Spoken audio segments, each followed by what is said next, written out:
my anxiety was off the charts. Like I didn't feel happy to kind of walk around the block. There'd be no one. There'd be someone like watering their garden like 100 meters away, and I felt like they could see me and I was getting judged. It was a weird feeling, something I'd never experienced before. So literally walking around my local park in Seacombe Heights, I felt like people were looking at me, and I was just, even though they'd be like, who's this bloke? They'd have no idea probably who I am, but it was a crazy feeling. Adelaide's Thanasi Kokkinakis burst onto the tennis scene as a teenager and quickly reached number 69 in the world at just 19 years of age. His dynamic style and lovable attitude won him fans all over the planet. He's been rocked by a ton of injuries and has bravely fought back for some really dark times. Then at the start of 2022, he cracked it for his first ATP title at his home tournament in the Adelaide International. Then he set the tennis world alight alongside good buddy Nick Kyrgios when they won the Australian Open doubles, and didn't they do it in style. Thanasi is an engaging, warm and very bloody funny young man. I hope you enjoy this chat. Now, this episode does talk about mental health, so if you have any concerns, please contact Lifeline on 13 11 14. Rightio, let's go. Welcome along to the Soda Room, a place where we get to know the real stories behind some of the biggest names in the game. It was like we had won the grand final. I just got some new boots. It was something special for me. Did you understand the significance of that moment? Oh, yeah. Nothing compared. That's what I thought I had to do as a leader. You got the same undies on. I've got exactly the same ones on. Thanasi Kokkinakis, great to see you, mate. Welcome back home. Thank you, happy to be here. Now, mate, I'm looking at the look. I love it. There's tats everywhere. The hair's looking good too. But importantly, how's the body feeling? Yeah, I feel great. You know, it was a good year for me, especially physically. I had really no injuries. I had a little sinus surgery sort of back into last year to help clear some stuff out. But apart from that, I feel all right. Beautiful. Shoulders nice. Shoulders good. Yeah, body, touch wood, is, I don't know where the wood is. Yeah, but, that's okay. You can just give it there. Yeah, exactly. Mate, now tell us, the look, fantastic. So the tattoos now, over the past couple of years, they're growing. They're all over the thigh as well, which we might get a little shot later. But what's going on with these? Because surely Dad Trevor and Mum Vula, they wouldn't be happy, would they? Yeah, the parents aren't stoked about it. They're pretty addictive. I started something family meaning on the left forearm. Yeah, yep. Greek. Bit of Greek writing about my grandparents. It says always in my heart. It's got my grandparents' names. Right. But they got the same name as my brother and sister as well. Well, I remember when you first got that, because remember we saw that a few years ago. Yes. Right. I think we were interviewing you and your dad at the radio. Yeah. Now I'm seeing the hands got a bird on there. I mean, I'd be lying if I said there was a fair bit of meaning behind any of these. There's not. I just like the look of them and I got bored. And so what's on the thigh? Yeah, I've got a face. That was my first one. Yeah. Got a butterfly. Kind of regretting that one. And I got a tattooed boxer. Who's he? I've got a tattoo of a boxer who's actually tattooed. Don't know. Saw it on the internet and I liked it. It says Punch Drunk. And then I've got postcode here just to, I wanted something for winning Adelaide last year. So nice. I didn't want to get the trophy because I don't know if you remember what it looked like. It looked like a bit of a curvy looking cock. Yeah. So I stayed away from that one. I was like, I could get that, but I won't get that. So that postcode, though, that's not the Adelaide postcode where this is, 5047. What's that? Where I live. Home? Yeah, it's home in Seacombe Heights. So, beautiful. Yeah, where I was born and raised. So thought I'd mix it up as well. Didn't want to get all photos. Any other spots tattooed that we can't see? I got this on my shoulder. Also regret it. Yeah, I think that's all. It looks all right, though, mate. And Thanks, you're going to mate. get some more. I don't know. We'll see. They're addictive. I like them. They look good. You wear longer shorts anyway when you play, don't you? So you Yeah, can't real often long. see them. They actually Probably go have the down shorter your shorts going around. Mate, I've been very fortunate because I reckon I feel like I've followed your journey since you were a little boy. I remember giving out trophies to you probably when you were 13 or 14 at the Tennis SA Awards. Yeah. And the thing that struck me was I loved your name because I went Thanasi Kokkinakis. Now, remember, it's actually Athanasios. One of the few that could say it. Thanasi Kokkinakis. You know, when we talk about you on the news every time, we always call you our own Thanasi Kokkinakis, but it's actually Athanasios, isn't it? Athanasios is the long version. I don't go by that, which is, it actually translates to Arthur. A lot of times people go Arthur. Thankfully, my parents just kept Thanasi. I prefer that one. I've got some Greek mates that are Arthur. Yeah. So they're so their long name would be Athanasios. Athanasios. Yeah. And your dad, Trev. Now, what's Trev's name? Trifona in Greek, which Trifona. is, I mean, Trevor's as Aussie as he gets, so I don't know if he's just made Trev. that up. Yeah, Trev. A Greek Trev doesn't make sense, to be honest. And then obviously you got Mum Vula. Mum Vula, which has like Badaskivi. Right. Also doesn't make sense to me, but it is what it is. Your brother, Paniotti. Yep. Yeah. Pan. And your sister? Christina, Yeah. which is Christina. Christina. Beautiful, Yeah. right? Now, there's one thing. I keep hearing people saying Thanasi. I'm convinced it's Thanasi, isn't it? It is Thanasi. Thanasi is how a lot of traditional Aussies say it. I've been Yeah. called much worse. I've been called Tonzai, which makes no sense. Like, mate, I've Where'd heard- that come from? Exactly. There's no O. I've heard everything in my name, to be honest. Because everyone says Thanasi, and I turn and go, I said, I'm 100% sure. I reckon I asked you when you were about 12 or 13. It's Thanasi, isn't it? It is, isn't it? Yeah, Thanasi. So we can get the record straight. So for anyone calling you Thanasi, it's actually Thanasi. Mate, back at Memorial Drive, and we're in this new media centre. Very nice. You've spent a lot of time hitting balls on these courts, but the whole place has transformed. It looks like a modern stadium. It's good to see how this place has evolved. Sort of every year I come back, there's another addition. I hadn't been back for a few years, and then last year was awesome. Seeing how the work they'd done, putting the cover on the court, seeing the stands, it was good. Obviously, there was a tournament a while ago, the Adelaide International back in the day. Yep. Then they changed to the World Tennis Challenge for a little bit, but I think it was great having high-level professional tennis back here. It's great having the ATP and the WTA here. The World Tennis Challenge was great. And you actually, as a young boy, got the hit against some superstars. Yeah, you won with the Australian. Or were you playing for the Australians, or they had you playing for someone? Yeah, it's weird. I did play for the Australian. I think it was me, Kashi, and Nicole Bradke, mate. That's right. I think it was that, yeah. Because I reckon as a kid, you played Hopman Cup for who? It wasn't for Australia. Yeah, that was weird. I played for Australia in 2017, but before that, I was still a junior. I think it was 2013 or 2014. I think it was 2013. I played as reserve for two countries. I played as reserve for the USA. I ended up playing mixed doubles with Venus Williams, and then I filled in for Tommy Haas, and I played mixed doubles against Djokovic and Ivanovic when I was 17 or 16 actually. So you played for Germany, Australia, yeah. You got Greek heritage, and then who was the other one you played US. for? The US. So you 4 countries. Yeah. How good's that? Play wherever I want. Absolutely, mate. Brilliant. Tell us, how's the family? They're all good? They must be super excited you're home. Yeah, they're all good. They actually came over. We had Christmas in Melbourne, and then I got back here on the 27th. Mum and Dad came over to see us over there, but Dad got COVID and Mum was staying with him, so I didn't actually see my dad that much, but he's fine. Yeah. Thankfully. So, yeah, Mum's back and Dad will come back tomorrow, and yeah, it's good. It's always good to see them. You know, years travelling. Tennis is crazy like that, so you barely get to see your parents very much. Mate, let's wind the clock back a little bit. Obviously, as a young kid, you got better and better and better, and things just started to move magnificently. But basketball was essentially the first love. Is that fair to say? Yeah, definitely. Sturt Sabres? Sturt Sabres, you remember correctly. Yeah. Sturt Sabres, I played a little bit of Sapsaza. Travelled interstate for it.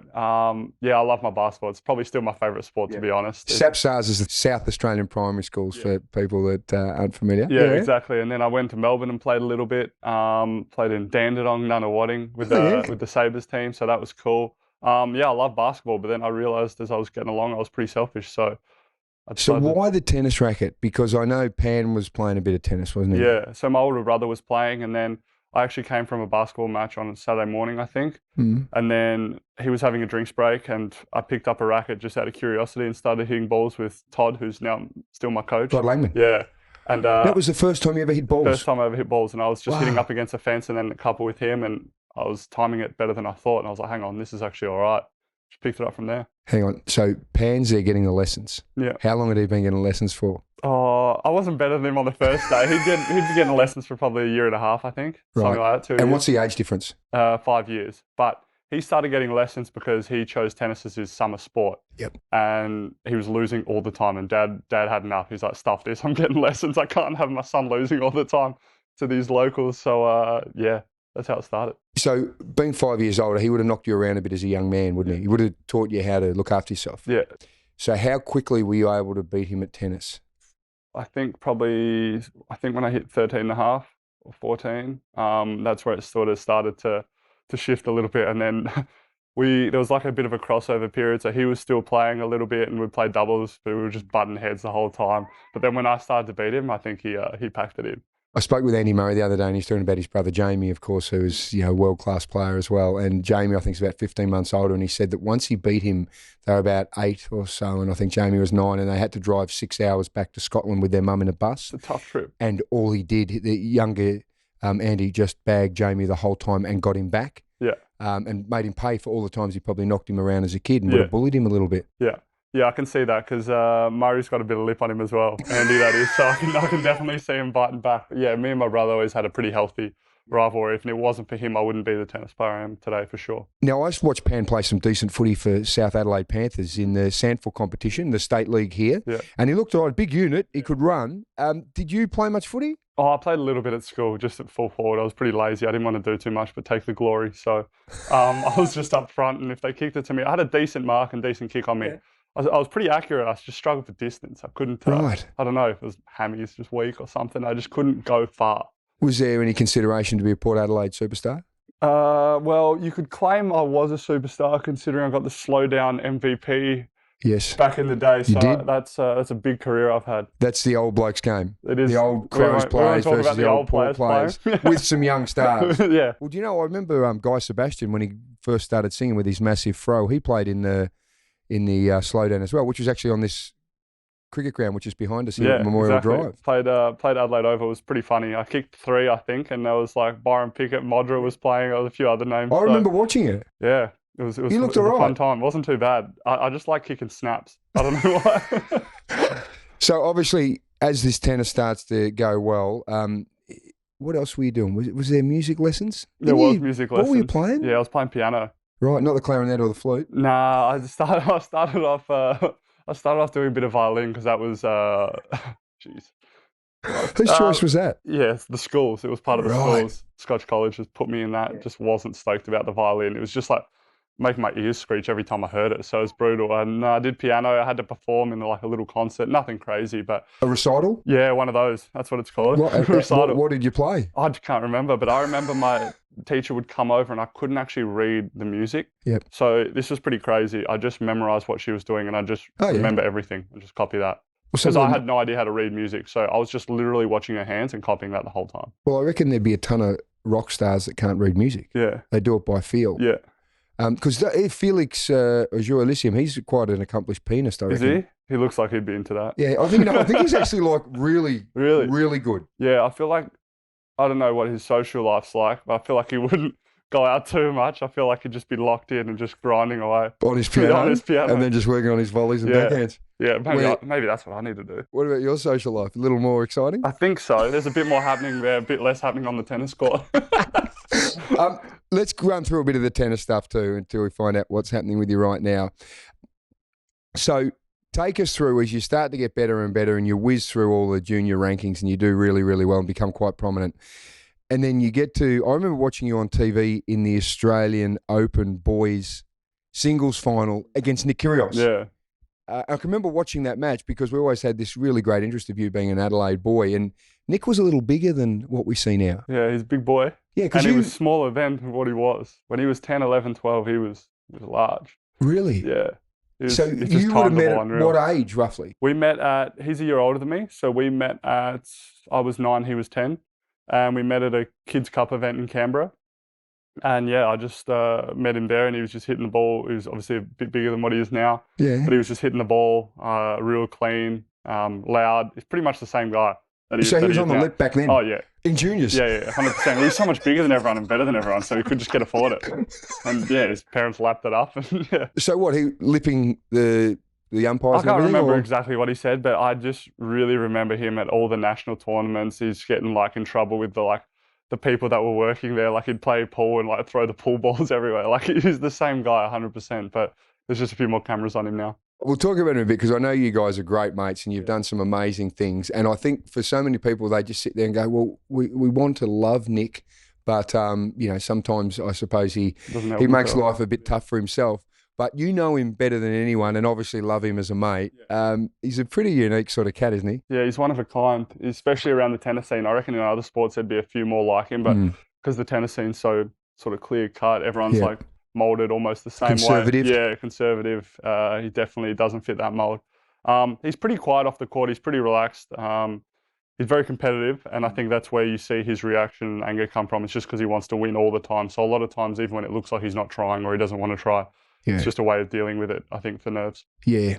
Do you guys talk tennis much or do you talk just all other stuff? A little bit here and there. We mainly talk about other stuff. We've got this cool thing coming out. So he actually called me the last couple of days, this Netflix documentary that's coming out. So which is, pretty Drive to awesome. Survive, Yeah. all on the F1s is magnificent. Exactly. It's changed the sport, I reckon, for people who are casual viewers. So Breakpoint starts, I reckon, around Jan 13. Jan 13 it starts. I'm hoping to get a little viewing in about a week or a few days. Yeah. For Made by the episode. same people as Drive to Made by Survive. the same people. Do you feature? I do, especially in the first episode. The first episode, I think, is me and Nick. So I don't want to give it away too early, but apparently it starts with his upbringing a little bit early, and then it goes into our doubles run, and there's some behind-the-scenes interviews, and apparently he's seen it. I'm going to see it in a few days, and he loves it. So apparently they told him to turn off his phone for the next week after it comes out. So Wow. yeah, they could say it's full on, but if it has any impact like the Formula One does, I think it can only be good for tennis. I absolutely love the Formula One. It's unreal, yeah. It just changes the whole perspective, I reckon, of people to see the personalities behind Formula One. So we're going to see the similar thing with tennis. I think so. It makes you invested, and as I said, like there were a lot of people that liked F1 or would tune in for the race or knew a few of the drivers, but now I think everyone's genuinely a fan. So it's interesting. So you play Nick in 2013. I remember watching it. I was sitting at work actually, and we were watching it, just cheering you on. But Nick got you, but you hurt your back in that match, didn't you? Yeah, I actually heard it the match before in the semi-final. I played Borna Choric, who's a very good player as well now. And something was wrong with my back. I went and got a scan that night. I had a stress fracture in my back. I didn't want to pull out. I couldn't really play, but somehow I took a bunch of painkillers and I was competitive. I had a set point in the first set, and it was actually a pretty close match. But yeah, I had to have 6-7 months off tennis straight after that, so I didn't play since Wimbledon for that time. But I played a stress fracture, and yeah, it was a pretty interesting year. And then you won. So you had a couple of months off. Yeah. You won the doubles Wimbledon boys with Nick. Yeah, came back, won the doubles juniors with Nick at Wimbledon, which was a cool experience. And then went final of US Open juniors as well. Lost to Choric, the guy who I hurt my back against at the first. Absolutely. When you won Wimbledon, so you're a Wimbledon junior champion, which is pretty nice. Do you get the little membership into the good locker room? Do you get to go to the ball and all that stuff? Yeah, not quite. We did the ball though. The ball was cool. Definitely did that, but I don't think you get a membership for winning the juniors. But going to the Wimbledon ball with the champions that won, it was probably Djokovic or Fed that year, standard. Who else? Nothing changed. It was a sick experience, to be suited up at like 16, just chilling there. It was awesome. You had the dinner suit on? Yeah. As a young bloke? Had the suit with the metro fringe cut. They call it the sunflower haircut. So thankfully that one's not there anymore. Now, the outfits you were wearing during that Wimbledon run were pretty reasonable too, weren't they? Yeah, I mean, we couldn't do too much. Obviously, it's all white, but we went to we had a little gift voucher to the gift store, and we got the most ridiculous headbands and wristbands we could find. They were like these pink old school. I had the long hair there as well, so tried to like copy a bit of Bjorn Borg, didn't quite pull it off. We're going to find some photos and put them in this podcast so people can watch of you. So you'd actually bought the gear in the Wimbledon gift shop? Yeah, I think we had like £300 or something for the gift voucher. So we're like, screw it, we're just going to wear it on the court. So obviously going nicely there, and then you progress. I just want to go back a couple of years before that, when you're a 14-year-old boy. Tell us about Kento Takushi. Oh yeah, there you go. I remember that. Who's Kento Takushi, and what did you do against him?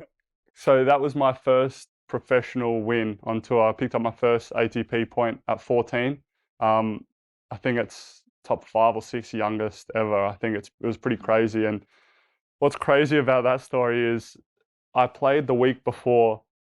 It was my first wildcard into a futures event to have it. I was like, okay, this is my opportunity. Like, I've got this. And I was up. We played, it was 1-set-all, and I was up 4-2 in the third set tiebreak. It was in Ipswich against this 27-year-old, Leon Frost, his name was. So it's like, he's a big, like, friendly giant, like, grunts real loud, but hits real soft. Big, strong Yeah, big guy, 27, just, like, jacked. But you were 14? He wasn't the most talented bloke, but he was, I was 14 and just starting.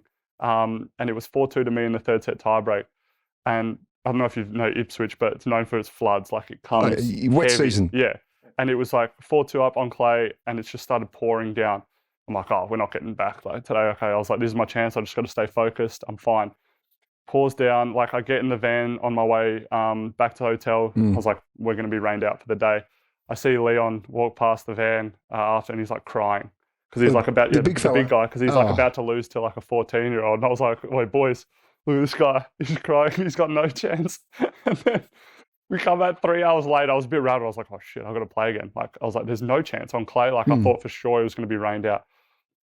Had this whole plan of how I was going to play the next few points. I lose that point. I lose the next one. I lose like 8-6 in the third set tiebreak to make my first ATP point. 15 minutes after that, roles are reversed. He's in the van going way home. I'm crying my nuts off. I can't. I was like, no, that was my chance. That was my chance. I've blown it. Oh, no. And then I got the call saying like, great effort this week. We'll give you a wild card into next week. And then, 1 in 3 sets. And that's how you got your first point. First ATP point. So you almost had the point against the big unit. Almost the had friendly the point giant. the week before against a friendly giant. Wow. And that one still haunts me. As things progressed really quickly, I can also remember being at the Australian Open and you're a 17-year-old. I think you won your first match and then you come up against Rafa. Yeah. Now, from memory, didn't you have a bag with Rafa's name on it? Was that right? Probably. It would have had, because it would have been a Babolat bag. So same racket sponsors? Yeah, same racket sponsors. But I remember you telling me years ago that you had to go and play Rafa and you actually had like one of those logo Rafa bags to walk on the court with. There's a chance. I remember I did an interview with Babolat before that being like, oh, if I play you, will you be nervous? Like I asked that question to him. This is Rafa? Like, yeah, this is number 1 in the world. I'm 17. I'm like, who's this absolute idiot? But it was a joking moment. And yeah, that was crazy. First ever Aussie Open. It was nuts the week before because I qualified for my first ATP event and then played Leighton on New Year's Eve in Brisbane. So to have those 2 weeks and then my first round was in 45-degree weather. I've never experienced anything like that. Both of us were like cramping. It was hot as anything. The stands were like half empty. Just people had towels on their head because it was just that hot. And then, playing Rafa, we closed the roof because it was too hot to play in normal conditions. And I played all right. It was a fun match. You gave him a fair go. Yeah, I did. I won the first like 5 or 6 points, and I was like, number 1. Rafa who? Yeah, and then he tailed me off after that, but it was good fun. You know, Thanasi, when you get to that point, you're playing, and then obviously you get to play all the best players in the world. The step up. Do you look at it and just go, wow? Because you would have been, smoking some younger guys and really doing well in the juniors. But when you start facing Djokovic and you're facing Federer and you're facing Rafa, do you just go, wow, I now know why these guys are world class? It's the physicality of it and just the ability to sustain focus for a long period of time. Like my top level can be up there with their top level, but it's just how, like mine ebbs and flows a little bit and they just consistently have that solid baseline where in Grand Slam tennis and over 5 sets, they can sustain that. And that's what makes them so tough. Like their opponents can go through streaks where they're catching fire, but these guys have been there and done that so many times and they know what's required to just stay there. And eventually when the other guy drops off, they're there to pounce. You're 26 years of age. You've been through so much. How do you now get to the point where you can stay there? Yeah. Is it mental? Because as your body gets stronger now? It's a bit mental and physical, but like it's a tricky part. Like the tennis life isn't for everyone. And there's times where I've battled with it years in, years out, weeks in, weeks out, for sure. Like you look at a lot of guys and that's why my respect for these guys is so high. After all they've achieved, they're still so hungry. Like Djokovic just won the ATP finals. He's won Wimbledon. Probably would have won the others if he was allowed there. But he's come here a week early preparing for an Adelaide 250 event, which is, in the scheme of things, like not much for his points and ranking or anything like that, but just shows how dialed in, shows how focused he is. And that's where I need to get. I get distracted sometimes with other things. And yeah, these guys are so professional and they just love it. They walk around and you can just tell they're solely focused on just getting better. And I think I need to try and reach a certain point of that to help me take to the next game. Are you getting to that point, do you reckon? I'm trying to. It's tough. It's something I battle with all the time. Like what you actually want from the sport. It's like, do you just give up everything completely and just focus on that the whole time? Or do you try and enjoy life and kind of play good tennis as well and try and kind of make that balance? So this year I'm going to try and commit a little bit more to the other side of it, where I'm just focused in and just seeing where I can get to ranking-wise. But who knows? Who knows? It might be good. It might not be good. It might not suit me. But yeah, I'll give it a nudge. So you get to 2015 and you quickly rise to 69 in the world, I think, which is amazing. You're still a teenager. Yeah. What are you thinking at that point? Does it feel easy? Does it feel like it's just happening? I was definitely working hard, but I felt like I was like, oh, it's just an easy trajectory now. Like I've broken in. I'm one of the probably 2 or 3 teenagers in the top 100. I'm beating good players on the world stage, like popular in Australia. I'm like, this is cruisy. Like, mate, you were the king of Adelaide. Yeah. Well, you still are. Thanks. Yeah, this is your town. But you massive. Yeah. How did you deal with that as an 18-year-old kid with all this attention? It wasn't something I really thought of, to be honest, too much, but I was just like playing and I was enjoying it and stuff was easy. It was going well. I was young, so I was getting a lot of opportunities. Even if my ranking wasn't in some tournaments, I'd get wild cards because they saw the potential.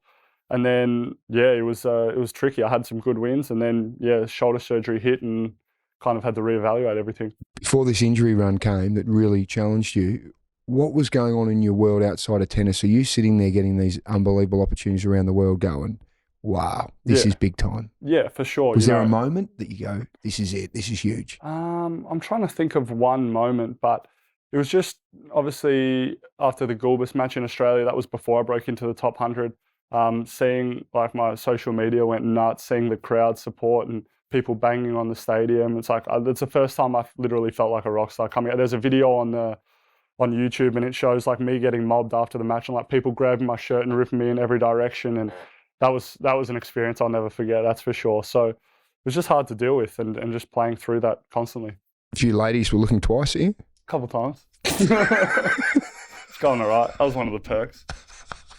You did all right though? Yeah. On and off the court? I tried. Well, that's important. You got to use your power for good, don't you? It's all about balance. That's it. Sometimes it's... Blonde, brunette. No, come on, don't be like that. No. Thanasi, so you then, like you talked about that injury that you had the shoulders, torn pec, you've gone, I actually wrote them down here. So stress fracture in your back when you're younger, but then there was the left shoulder, the torn pec, cracked kneecap, the right shoulder even as recently as 3 years ago.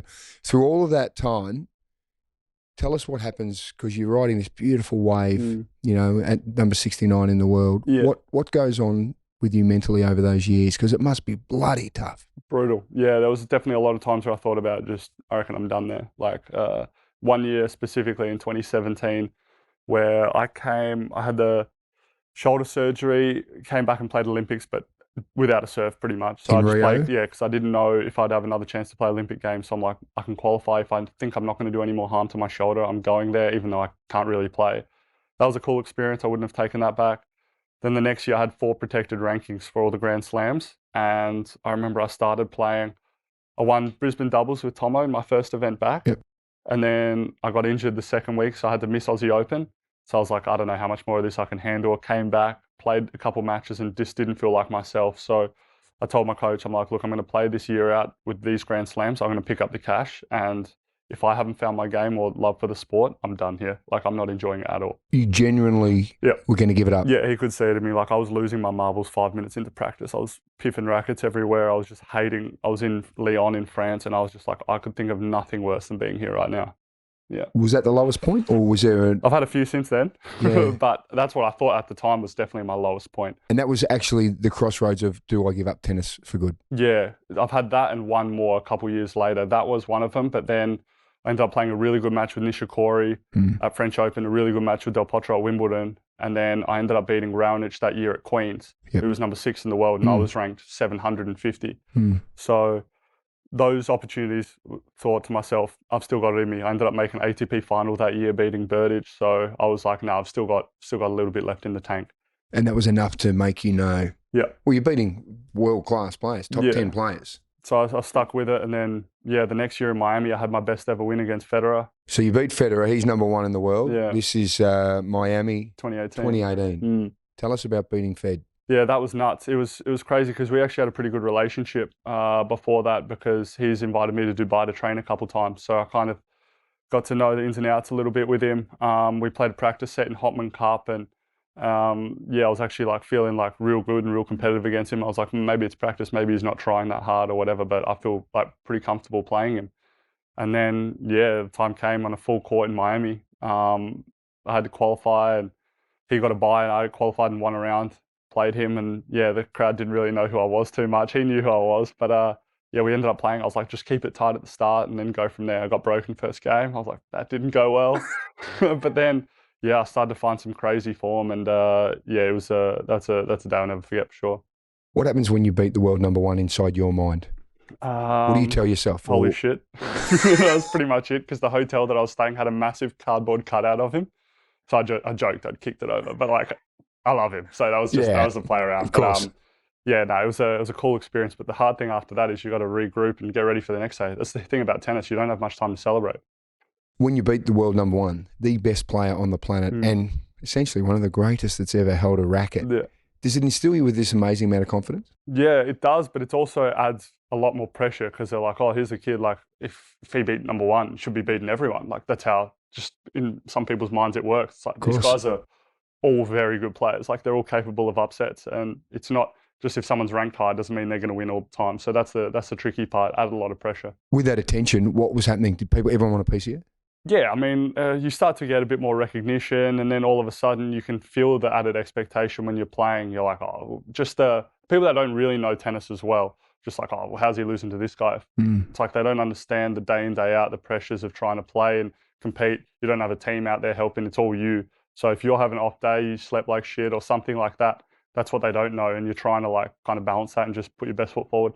So you go through all that situation, and then obviously your body's playing up at times. I think it takes you another 492 days to win an ATP match. Something like that. It was a long time. I remember my actual first tournament after that. That's when I cracked my kneecap. I was playing in Monte Carlo, and I went back to hit a ball, landed on a sponsor sign at the back, and cracked my kneecap. Played the rest of the match out, and then the next day my knee blew up like Stone Cold Steve Austin. Stone Cold. Is that a call to the lawyers because of the? There was maybe a slight call. Well, there has to be. Yeah. If you've cracked your knee on that, there's got to be something going on, doesn't it? It was in regulation. There was a whole lot of bullshit that came with it. But, were you able to be looked after okay though? Yeah. Enough. Enough. It was okay. You can't hold grudges like that. But it's like one of the unlucky things is. I mean, the money's irrelevant, really, isn't it? Exactly. You just want to be healthy and give yourself opportunities. So all through those times, we were talking about those dark times. You mentioned that there was that one low moment in Lyon. There was Lyon. When was the other low moment? The other one was, so I tore my pec in 2019. I qualified in Australia. Played my first round. I was up a set, but I tore my pec. I felt at the end of qualifying. Got told by physios and docs, maybe a grade 1, but you should be okay to keep going. Yeah. I was like, doesn't feel like a grade 1, but I'll take your advice. Like, it feels a lot worse. I can barely serve. I'm serving like as slow as the slowest women's server, and it's hurting. Like, something's not right. They're like, oh, no, it doesn't look too bad. Like, you should be right. You won't do any more damage. So I go out there, I play a set, pretty much borderline serving underarm. Like, I have no power on my serve, but I'm playing really well. Nick would be able to help you with that technique, though. Exactly. He uses it. I don't know if it'd work for him every time, but the odd time it works. And I win the first set, and I go to the change rooms, and I see in my right side has just like inflamed out. My right chest side is just like out here. I was like, yeah, this ain't normal. Ended up like retiring like a few games later. Got a scan, grade 3 full tear, like full like pulled apart. Yeah, so it's like it was messed up. Ended up waiting 6 or 7 months after that, playing my first match back, winning my first Grand Slam match in ages in a tough 4-setter. I was going to play Rafa. Yep. I was going to play Rafa the next day. Had to pull out because I retore my pec in that match. So after that was brutal. I was getting ready. I did my full off season to start the next year. Got glandular fever. Missed Aussie Open. Lost 14 kilos. I had my tonsils out and everything like that. Was on all these meds. And then COVID hit during that period. And at that point, I was serious depression. I was just like, this is fucked. Did you get treated? Like at the point where you were seeing someone to help you with that? I thought about it a lot, but I also felt like anyone that I'd speak to hadn't lived my life, even though they could help and say generic things. I was like, I don't feel like they've lived in the shoes where they kind of know. I was speaking to a couple people, not so much psychologists, but just like mental health coaches to try and help. This was before the re-tear. And I was in a good spot. And then when I retore it, I was like, all that went out the window. I'm like, you can't help me here. This is literally like, you don't know. You can say some things, but you can't help me. So how did you have to help yourself? I had to help myself a little bit. Big credit goes to mum, dad, brother, sister, and my coach, Todd, who's pretty much like a family member. So they got me out of it pretty much. I was just like, my anxiety was off the charts. Like, I didn't feel happy to kind of walk around the block. There'd be no one. There'd be someone like watering their garden like 100 meters away, and I felt like they could see me and I was getting judged. It was a weird feeling, something I'd never experienced before. So literally walking around my local park in Seacombe Heights, I felt like people were looking at me, and I was just, even though they'd be like, who's this bloke? They'd have no idea probably who I am, but it was a crazy feeling. And I see with that situation, I'm sure there are people listening now who have gone through really tough mental challenges. Yep. When you're at rock bottom like that, like you're saying, that paranoia is hitting in. What's your advice to people who might be listening who have been challenged in that sort of way? So I tried to speak to my friends a lot, whether if I didn't feel up to catching up with them in person, I'd speak to them on the phone, talk a bit of shit with them. I'd just do what makes you happy is pretty much what I did. So I played a fair few video games. I loved NBA 2K. I got my competitive sort of thing on that. I was playing online, so I was locked in with that, even though mum, dad, my brother weren't happy. I was being a bit of a dweeb, just gaming the whole time. But I also got in the gym and got fit. just tried to lift weights, even if it wasn't sort of tennis specific. I just tried to get in the gym and make myself feel better. And it was a way to kind of make myself tired after each day, because every day was honestly a battle. I was literally looking at, oh, fuck, I've got to get through tomorrow. Like, I've got to get through the next day. And that's how I was kind of breaking it down. But I'd try and do stuff physically so I was tired, because my sleep was shit, because mentally I wasn't there. So I'd try and make myself tired and physically exert myself so I could sleep a bit better. What sort of time period was that until you started to feel better and stronger and healthier? That period went for about sort of 5-6 months. Jeez, that's a long time. Yeah, it was a long time. It got better throughout. I started to get healthier and train a bit more when I started to put the weight back on and started to lift. But I was at home during COVID 2020. That didn't help my cause as well. It was, you couldn't go out anywhere. So everything that had happened with that timing, I was like, this is a recipe for a bad mental headspace, and it was. But yeah, ended up playing a bit more tennis, getting back in the form, started to find my game a little bit and training a bit harder. And then, yeah, the times that I ended up spending on court, I'd forget about all the other stuff. And then, yeah, I started doing that a bit more. When did you know that you felt like you were getting back to a really good position? We played 2 local events called UTR events, just some that Tennis Australia put on, not against high-level competition, but a couple of events in Melbourne where I was just training a lot and trying to kind of give myself some sort of purpose to do. I won both of those events easily, and then I started to build up again. And then the following year, I think it was 2021, I won my Aussie Open match and then pushed Tsitsipas to 5 sets, who was number 3 in the world or something, or 5 in the world at that point. 5. Coming off that year and losing that much weight and glandular fever, and only to have a few months training and build up and have that level of tennis in me, that's when I kind of, started to feel good about myself again.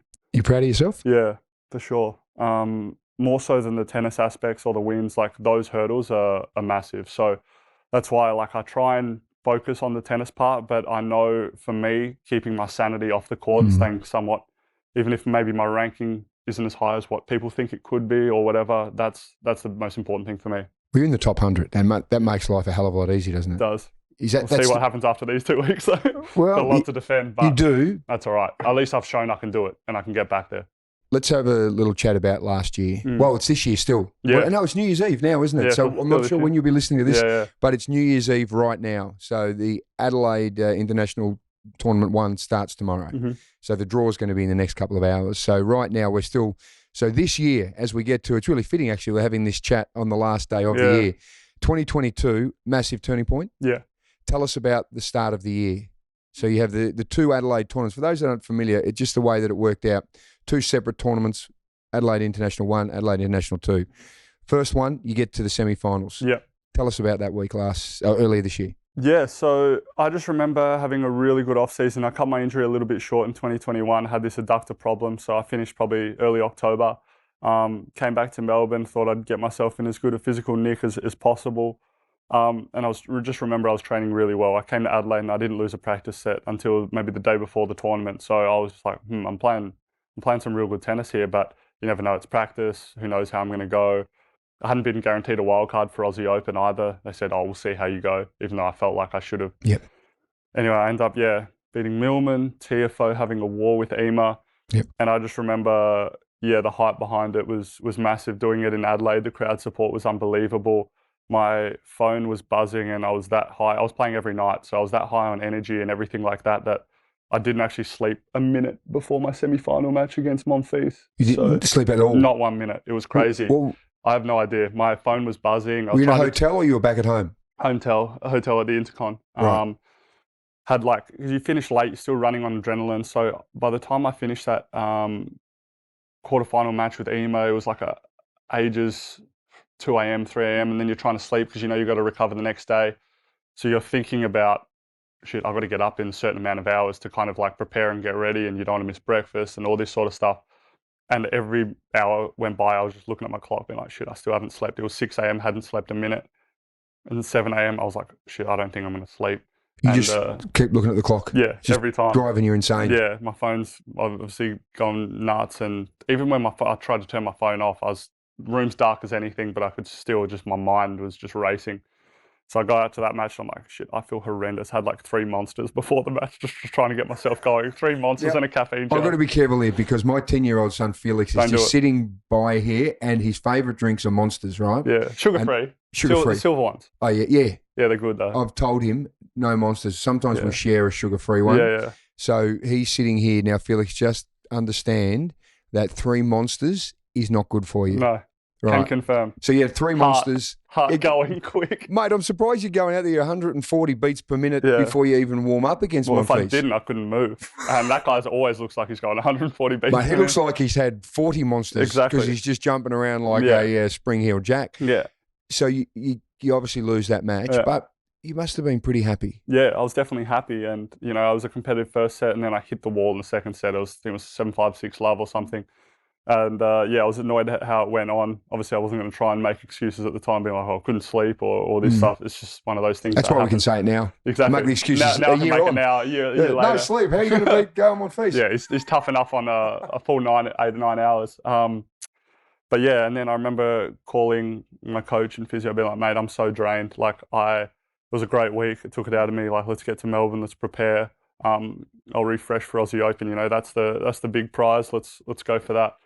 They're like, oh, just think about it, see how you pull up tomorrow.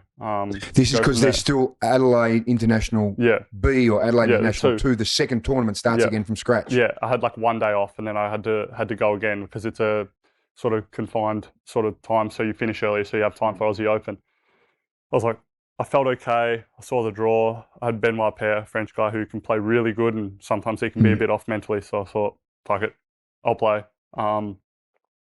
Ended up being probably the best decision of my life. So thanks to him, I ended up playing and beating Per Isner, an Aussie kid, and then Vukic, and then Cilic in the semi-final, which was one of the craziest matches ever. I played unbelievable at the start. The atmosphere was crazy. I got up 6-2 in the third set tiebreak. I'm like, just one good point. I've got a good serve, you know, land one, should be game over. And then I'm up 6-2. I lose that point, 6-3, just miss one. That's all right.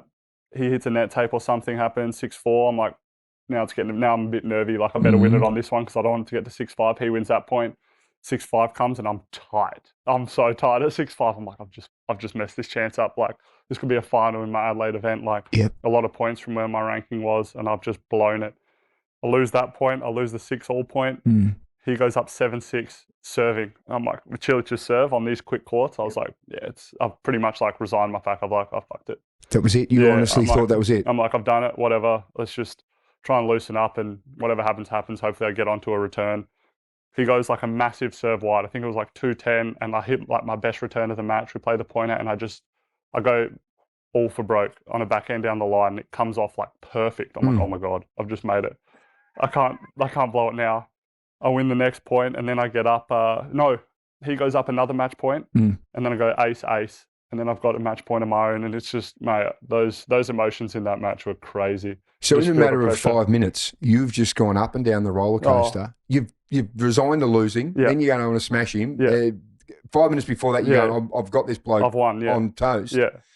Oh yeah, it's crazy the emotions you go through because there's no shot clock, right? Or there's no time clock. So you literally just have to put them away. Otherwise, it's still going. So I've gone through. I've got this in the bag. What a moment! Too. I can't believe I've just done one of the biggest chokes of all time. Too. I've actually won. I don't know how that's happened. And then winning. Yeah. And then you beat Arthur Ridnesh, isn't it? Yeah, he was playing great that week. Beat a lot of quality players, a lot of top 20 guys, and it was a war. And I just flicked the switch in the second set tiebreak. I was down 2-love, I think, in the second set tiebreak. I played an amazing point, and then started to just catch legs. And then by the third set, when I won that second set, I was like, I have to lock in here. Like this has to be it. And yeah, the craziest feeling in my career for sure. You won the Adelaide International. Yeah, it was nuts. Who's in the stands? Everyone that's kind of been part of my journey growing up, family, mum, dad, brother, sister, probably my dog was even there, who knows. What's the dog's name? Bartholomew. It's embarrassing to say. That's why I didn't want to say it. No, he wasn't there. All my friends from school, Scotch growing up, some junior coaches, cousins, like literally everyone. And then just a bunch of local South Australians that just wanted to see me do well. So yeah, that was an emotional period. That's definitely my best highlight of my career for sure. How are mum and dad? Yeah, What were Yeah. they like? I was surprised Mum wasn't crying. Like, she was emotional, but like when the old man gets a couple tears, that's when it's game over for me. So when he starts tearing up, because it takes a fair bit to get him to tear up, that was that was me gone. It's a brilliant moment. Yeah. And obviously we're 1 year on, so there's the chance to do that again. Before we talk about that, there's a couple of things I want to touch on too. There's one thing I really remember with your dad, and I think we did a radio interview with you and your dad many, many years ago when you were probably in round 69 in the world. Yeah. And we sat there, so you were still a young man, and I remember your dad saying, for Thanasi, the number one thing is to be a great human being, and the number two thing is to be a great tennis player. And he made you finish year 12. Yeah. Yeah, I had to do year 12. It was a struggle, definitely, while playing full professional on the tour. I had to do second year or year 12 via distance, and I couldn't think of anything worse, to be honest. While traveling, it was brutal. But I remember my brother was helping me travel with me a little bit, and he was helping me. We were in some basement in Paris where like the croissants were being baked for breakfast the next morning. Like, felt like a sauna down there, like studying, like got my highlighter out, trying to remember studying for an exam the next day. Some year 12 stuff. Yeah, some math from year 12. I was like, this is fucking brutal. I still remember your dad saying that. I can still picture him now. And I've said that to many, many people when we're talking about, athletes and that really stuck with me, your father's advice about that. And given obviously all the attention and all the drama and struggles you've been through and the mental health issues, I can imagine that support from your parents has got you back to where you are now in the top 100. Yeah, definitely. I wouldn't be there without them. That's for sure. And for me, I think people know what I'm capable of on court, but I think for the most part, you're obviously going to have a few people, but I think anyone that's had an interaction with me or that knows me pretty well will say hopefully the same thing of what my dad said. And that's definitely the most important part for me, because people remember you're a good player, but if you're a wanker, then no one really cares. Or they just think you're a tosser anyways. Well, you're clearly not a wanker or a tosser, mate. We know that. We know that. I need to ask you, obviously, about the Australian Open earlier this year. It was amazing. And I think we talked about Drive to Survive in this new Netflix doco, Breakpoint. Yeah. I think you're essentially creating Breakpoint during that tournament because it changed the face for so many people who are probably casual tennis viewers, became absolutely enthralled. Yeah. Tell us about that run with Nick and about that tournament. That was crazy. It was crazy because I remember I came from obviously winning Adelaide here and a lot of expectation going into Aussie Open for me. And I knew if I won my singles, I'd have to play Rafa. So everyone's like, oh, he's chalked in to play Rafa. But I had no preparation. I was going to play the singles. And I remember I request this court, show court 3, because it's the one I've had my best success on when I've been younger. And it was a crazy atmosphere for me, but I walk out there and I've never felt anything like it. And this was just singles for now. So it felt like an absolute zoo. Felt like a Champions League soccer match in Germany or something. Like, it was crazy. I was getting heckled when things weren't going well. Like, I felt like an absolute zoo animal there. And that didn't go well. I wasn't able to deal with the pressure. I was a bit flat with energy and I didn't play great. So I was pretty flat under that. And then me and Nick, we'd never done well on the professional level in doubles. We'd maybe won one match the year before in Aussie Open. Not since 2013 Wimbledon boys. Exactly. That's the only title we ever won. And professional tour, we couldn't do anything because we just couldn't focus and we weren't that good at doubles. So we won the first round against some local wildcards. Then the second round was a packed arena. Obviously, we had people knew who we were and beating the number one in the world's Olympic gold champions. These are the Croatian boys. Now, there was a lot going on in that match, wasn't there? Yeah, a lot of heckling, a lot of sledging. Croats were going nuts for them, which is fair. Yeah, 100%. Big crowds. Big crowds, it was packed. People doing shoeies. Nick smacked the ball back in. Nick hit one of the players, which is totally fair game. But what I didn't see at the time, I just see him hit the guy. He's like, sorry, and then turns to the Croatian fans and starts like flapping his tongue out. So that's the bit that got me. That's what I found funny. But I didn't realize that until after, because I was wondering why they were pissed off. And then, so they had a crack. We won that match, and the fitness trainer of that team came and had a crack at Nick. He said, "You think you have big balls now?" Yeah. In the change gym. rooms? Yeah, in the locker room. So hang on, you go in afterwards? We go in afterwards. You've beaten these guys. These guys are in the top seeds. Yeah, so we've knocked them out. Already the stadium's going nuts, and they're filthy because that's what they do. They didn't play singles. They don't have a singles career, so they're just like double specialists. And I go to Nick, I'm like, let's go to the gym, we'll recover properly and do all that. So we walk in, their fitness trainer has a foam roller, and he's right next to their players at the back end of the change room, and he's crushing the foam roller as like heavy and hard as he can against this like pillar in the gym. So I've gone to Nick, I'm like, holy shit, like look at this guy, man. He's going nuts. He's about to lay into their players. He sees us, walks straight to us, and he goes, he's just like, you think you have big balls now? And goes straight to Nick. I'm like, who? Like, me with the big balls or Nick with the big balls? And he just like laid into Nick, and Nick's like, mate, relax, just get on your flight, get on your 747 back home to Croatia. So yeah, it got heated. I don't know what Netflix will show about that, but hopefully they catch it. Was that being filmed? Well, they have security cameras in there. Security cameras. I asked Craig to get the footage, but I don't know if he could find it. So I'm hoping they find something of it, but I don't know if they, hopefully that story's told, but yeah, I don't know if they show the actual like confrontation, because if they do, it's hilarious. Were you laughing? Oh yeah, I was like, what's going on here? I'm like, mate, this isn't UFC. Like, what are we doing here? We're both tennis people. Like, just relax. No one's going to punch anyone. At one point, did you think Nick and I are going to tag team here like WWE? We here should on have. display? Well, we got some belts now. we got some WWE belts. They sent us some belts called the Special Ks. Really? Yeah. They're pretty funny. So we go into this week coming up now. Yeah. Do you set goals, or do you just follow a process that you have set in your mind? I mean, you try and set goals, and then you see the field that's out here, and you're like, this is like a Grand Slam or a Masters event, maybe even tougher because it's a condensed draw. So, yeah, the field here is crazy. But for me, it's like, who knows? I may defend, I may not defend my points. It is what it is. I've come back from a low ranking before, but I'm healthy. I'm playing good tennis. I'm in my favourite spot to play. Who knows? I could play a good match, I could play a bad match, but I'm trying to prepare as well as possible, go out there and just give it what I have and see what happens. So that's my goal. But yeah, my goal for the rest of the year is just to try and be as focused as I can, play as hard as I can, and have a good attitude and see where that takes me.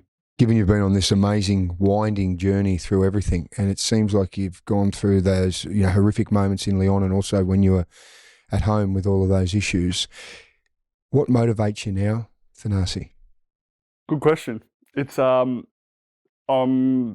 last year, after winning Adelaide and after Aussie Open, I felt like I made a full comeback. So my motivation just dropped after that. I was just like, I'm happy, like from where I was, to do what I have done, to come back full circle.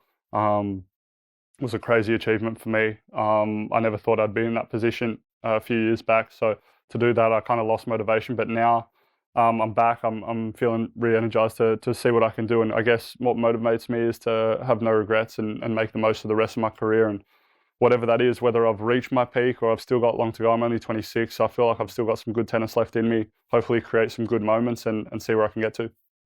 Mate, it's been an absolute pleasure. One thing I've got to ask too, have you been able to get yourself an extravagant purchase at any point?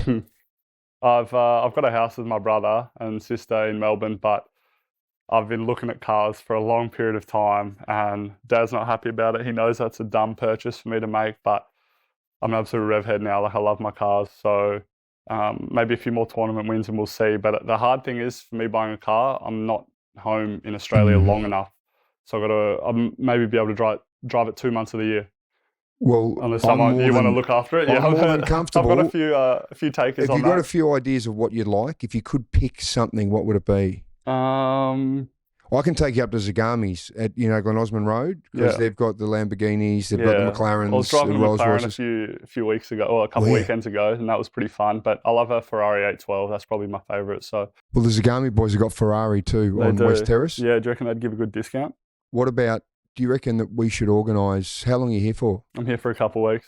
Do you want me to go and grab a Ferrari from there so that we can have a drive around? Yeah, done. Do you want to do that? I'd be keen. I'm going to ring them as soon as we finish this. We're going to ring Scott Greer from Zagami's, and I'm going to see if I can grab a Ferrari, and if I can, you want to go for a drive later? Deal. Right, it is we're a going deal. to do it. Thanasi Kokkinakis, mate. Thank you, mate. It's an absolute pleasure Appreciate to see you, mate. I've loved watching your journey for so long, and I can't wait to see you continue on. I love the fact that you're at such peace with yourself now. Yeah. And I'm just really looking forward to Jan 13 so I can watch Breakpoint. It'll be fun. It'll be fun. Hopefully it's good viewing. We wish you all the best, mate, here in Adelaide. Appreciate it. Well, guys, thanks so much for listening. Now, if you love what you just heard, please subscribe to the Soda Room podcast. You could write a review. You can watch the show on YouTube and share it with your buddies. And if you'd like to get in touch with the show, drop us a line, info@thesodaroom.com. Catch you soon.